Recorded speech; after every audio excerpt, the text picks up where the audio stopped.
খুশিতে নাচবে আসমান জমিন, আসবে দিন। হে গাইস, আসসালামু আলাইকুম। আই হোপ তোমরা সবাই ভালোই আছো। 2 দিন আগে তুফান মুভির একটা গান ড্রপ করেছে। এখন মূল বিষয় হলো গানটা ভালো না মন্দ, গানটা কেমন ওয়ার্ক করেছে সেই বিষয় নিয়ে আজকে কথা বলবো। তোমরা সবাই জানো তুফান মুভির এর আগে যত গান রিলিজ হয়েছে সব গানই কিন্তু সুপার ডুপার হিট হয়েছে।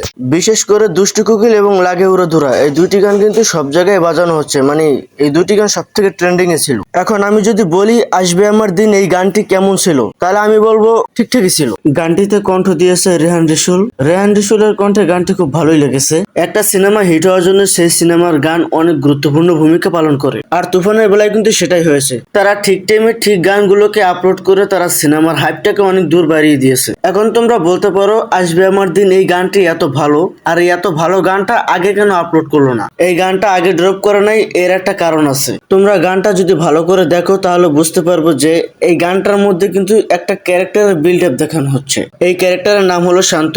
সে অভিনয় করতে চায়, সে অভিনয় করে অনেক ফেমাস হতে চায়। আপনি একটা প্রশ্নে খেয়াল করে দেখবেন যে সে তার গ্রামের বাড়িতে অনেক বড় একজন সেলিব্রিটি হয়ে ফিরে আসে এবং সবাইকে অটোগ্রাফ দেয়। এটা কিন্তু সে কল্পনা করে, ইমেজিন করে। আবার এই গানের শুরু দিকটা যদি একবার লক্ষ্য করেন তাহলে দেখতে পারবেন যে তার সামনে যে মিরর আছে সেই মিররে কিন্তু তামিল সুপারস্টার রজনীকান্তের ছবি দেওয়া আছে। আর এই রজনীকান্তের ছবিটা দ্বারা বোঝানো হয়েছে যে শান্তর যে চরিত্রটা, এই চরিত্রটা রজনীকান্তের একজন ডাই হ্যাড ফ্যান, মানে তার মতো একজন বড় সুপারস্টার হতে চায় সে। তবে হ্যাঁ, এখানে মেগাস্টার শাকিব খানের প্রশংসা না করলেই নয়, কারণ সে এই বয়সে যে এনার্জেটিক ডান্স পারফরমেন্স করেছে সেটা অবশ্যই প্রশংসার যোগ্য।